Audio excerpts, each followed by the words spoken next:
वर्तमान अनुपात यानी करंट रेशो शेयर बाजार में निवेशकों के लिए एक महत्वपूर्ण वित्तीय पैमाना है जो यह मापता है कि कोई कंपनी अपनी अल्पकालिक संपत्तियों का उपयोग करके अपने अल्पकालिक ऋणों को कितनी आसानी से चुका सकती है। यह अगले 12 महीनों में कंपनी की तरलता और वित्तीय स्वास्थ्य का एक प्रमुख संकेतक है। इस अनुपात की गणना कुल वर्तमान परिसंपत्तियों को कुल वर्तमान देनदारियों से विभाजित करके की जाती है। वर्तमान परिसंपत्तियों में आमतौर पर कैश, अकाउंट्स रिसीवेबल, अल्पकालिक निवेश और इन्वेंट्री शामिल होते हैं। ये सभी 1 वर्ष के भीतर नकद में परिवर्तित होने की संभावना होती है। इसके विपरीत वर्तमान देनदारियां वे दायित्व हैं जो 1 वर्ष के भीतर देय होते हैं, जैसे कि अकाउंट्स पेएबल, अल्पकालिक ऋण और बकाया खर्च। एक से अधिक का वर्तमान अनुपात आमतौर पर अनुकूल माना जाता है। यह दर्शाता है कि कंपनी के पास तत्काल देनदारियों को पूरा करने के लिए देनदारियों से अधिक संपत्ति है।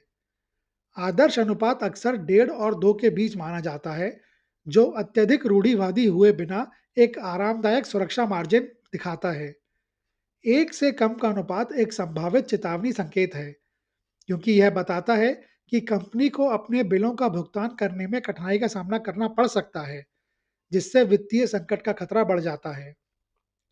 हालांकि बहुत अधिक अनुपात, उदाहरण के लिए 3 से ऊपर, यह संकेत दे सकता है कि कंपनी अपनी संपत्तियों का अक्षमता से उपयोग कर रही है, शायद बहुत अधिक निष्क्रिय नकद या अतिरिक्त इन्वेंट्री रखकर, जो विकास केंद्रित निवेशकों के लिए आकर्षक नहीं है।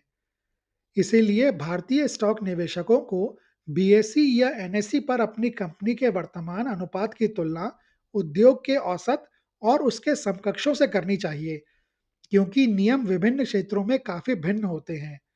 उदाहरण के लिए, इन्वेंट्री की उच्च आवश्यकता वाली विनिर्माण कंपनी की तुलना में एक सेवा कंपनी का स्वीकार्य अनुपात कम हो सकता है। केवल एक स्नैपशॉट के बजाय कई वित्तीय तिमाहियों में इस अनुपात की प्रवृत्ति का विश्लेषण करना कंपनी के तरलता प्रबंधन की अधिक विश्वसनीय तस्वीर प्रदान करता है। अंततः यह निवेश से पहले किसी स्टॉक की जोखिम प्रोफाइल का आकलन करने के लिए मौलिक विश्लेषण में एक महत्वपूर्ण उपकरण है।